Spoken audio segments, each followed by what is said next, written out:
बिस्मिल्लाहिर्रहमानिर्रहीम। अस्सलाम वालेकुम दोस्तों, मैं हूं मोहम्मद सलीम और आप देख रहे हैं हमारे YouTube channel Tech with Urdu की एक और न्यू वीडियो। दोस्तों उम्मीद करता हूं आप बिल्कुल ठीक ठाक होंगे। दोस्तों आज की वीडियो मेरे खासकर उन दोस्तों के लिए है जो सोहार के आसपास रहते हैं, यानी जो नॉर्थ बातना में रहते हैं और हमसे कमेंट करके पूछते हैं कि भाई सोहार में और फलज इकबाल में और ये दूसरे जो शहर हैं सहम वगैरह में, वहाँ पर कितने कोरोना के केस हैं। तो आज की वीडियो में मैं आपके साथ शेयर कर रहा हूँ कि नॉर्थ बातना में कितने टोटल कोरोना के केस हैं। सबसे पहले मैं आपको आज की डेट बताता चलूं कि आज की डेट है 20 अप्रैल सन 2020 और दिन है सोमवार का।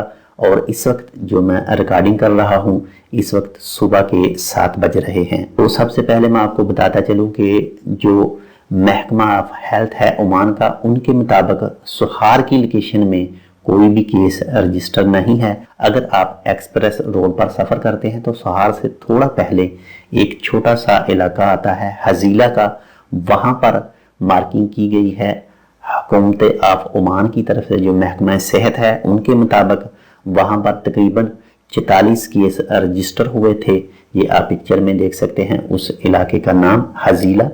ये अगर आप दूसरे सुल्तान कबूस रोड से आएंगे तो आप जब सहम पहुंचेंगे तो सहम से आपने टर्न लेना है इस तरफ, यानी जब आप एक्सप्रेस पर आएंगे तो एक्सप्रेस पर आने के बाद आपने सफ़र करना है थोड़ा सा सोहार की तरफ। तो आपके ये लेफ्ट साइड पर ये जगह मौजूद है जहां पर 44 केस रजिस्टर हुए थे और 44 में से माशाल्लाह से 24 अफराद मुकम्मल तौर पर सेहतयाब हैं और 20 अब भी मरीज़ हैं। ये सब इंफॉर्मेशन ओमान के महकमे हेल्थ के मुताबिक है और हो सकता है जितने भी सोहार वगैरह या सहम में जो भी मरीज़ हों उनको यहाँ करतेनी बनाया गया हो, यहाँ पर रखे गए हों। तो ये थी आज की मेरी वीडियो जो सोहार के बारे में पूछते हैं।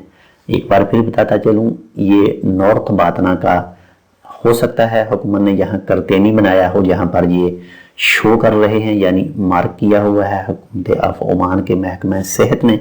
तो ये एक छोटी सी मालूमाती वीडियो थी। उम्मीद करता हूँ आपको ये इन्फॉर्मेशन अच्छी लगेगी। अगर आपको हमारी ये इन्फॉर्मेशन अच्छी लगे तो प्लीज़ लाइक ज़रूर कीजिएगा।